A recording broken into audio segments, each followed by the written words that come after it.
السلام علیکم مہدی صاحب۔ وعلیکم السلام۔ سر، قرآن مجید ہمیں یہ بتاتا ہے کہ انسان کو محدود علم دیا گیا ہے، اور یہ چیز ہمارے روزمرہ کے مشاہدے سے بھی ہم جانتے ہیں،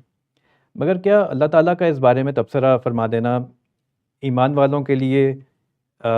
اس حوالے سے کوئی مشکل کا باعث بنتا ہے کہ وہ اس کائنات کو دیکھیں، اس کو سمجھیں، اس کے قوانین دریافت کریں، اس میں ایجادات کریں،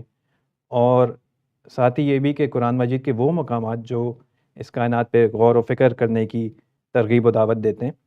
وہ اس معاملے کے ساتھ کیسے ریکنسائل ہوتے ہیں؟ اللہ تعالیٰ نے جب یہ کہا ہے کہ انسان کو محدود علم دیا گیا ہے، تو اس کے ساتھ سورہ آل عمران میں یہ وضاحت بھی کر دی ہے کہ اس کی نوعیت کیا ہے۔ ہمارے لیے دو چیزیں بالکل بدیہی ہیں، ہم نفس کا مشاہدہ کرتے ہیں، ہم مادے کا مشاہدہ کرتے ہیں۔ یہ دونوں ہماری ایک لحاظ سے گرفت میں ہیں، یعنی ہمیں جو حواس عطا فرمائے گئے ہیں وہ ان سے متعلق ہوتے ہیں، اور پھر اشیاء ہوں یا افعال ہوں، ان سب کو ہمارے اس علم سے متعلق کر دیتے ہیں جو ہم اللہ تعالیٰ کی طرف سے لے کے آئے ہیں۔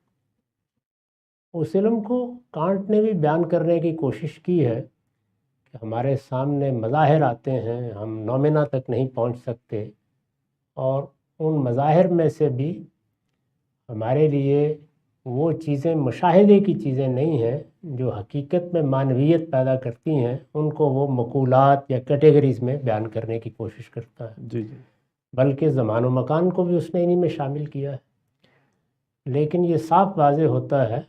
کہ معاملے کی نوعیت یہ نہیں ہے، بلکہ اللہ تعالیٰ نے جب ہمیں پیدا کیا ہے تو ہمارے اندر فرق و امتیاز کا علم دے دیا ہے۔ اصل میں سارے علم کی بنیاد یہی ہے، اشیاء سامنے آئیں گی یا افعال سامنے آئیں گے تو وہ ایک ہی نہیں ہوتے، بلکہ ہم ان میں باریک ترین سطح پر جا کر فرق کرنا شروع کر دیتے ہیں۔ جیسے ہی فرق کرتے ہیں تو نام دینا شروع کر دیتے ہیں، اور جیسے ہی ان کو نام دینا شروع کرتے ہیں تو ظاہر ہے کہ وہ ہمارے مطالعے کا موضوع بن جاتے ہیں۔ تو اسی کو میں نے اپنی کتاب مقامات میں بڑی وضاحت سے بیان کیا ہے کہ وہ اضطراری علم جو ہمارے پاس موجود ہے، اصل علم وہی ہے، وہ ہمارے باطن میں بدیت کیا گیا ہے، اس کا صرف ظہور ہوتا ہے، اور نطق اور بیان کی صلاحیت جیسے ہی ملتی ہے تو ہم اس کا ابلاغ کرنے کے قابل ہو جاتے ہیں۔ باہر جو کچھ ہے وہ اشیاء اور افعال ہے۔ اب جو علم ہمارے اندر ہے وہ جب اشیاء اور افعال سے متعلق ہوتا ہے، خواہ وہ ظاہری حواس کے ذریعے سے ہو یا باطنی حواس کے ذریعے سے، وہ ہمارا دائرہ علم ہے، اس میں ہم جہاں تک جا سکتے ہیں جائیں گے۔ اس سے آگے جب ہم بڑھتے ہیں تو وہاں توجہ دلانے کی ضرورت ہوتی ہے، تو وہ توجہ اللہ تعالیٰ نے دلا دی کہ جس وقت تم اس دائرے میں جاتے ہو جس کے لیے تمثیل کی گنجائش نہیں ہے، یعنی تمہارا علم یا تو تمہارے مشاہدے پر مبنی ہوگا یا مشاہدے کی تمثیل پر۔ تو اگر اس سے آگے جاؤ گے تو پھر دل کی ٹیڑھ میں مبتلا ہو جاؤ گے، اور اس کا نتیجہ وہی نکلے گا جو بیان کر دیا گیا ہے کہ یا فتنہ پرداز بن کے رہ جاؤ گے، اور یا ساری زندگی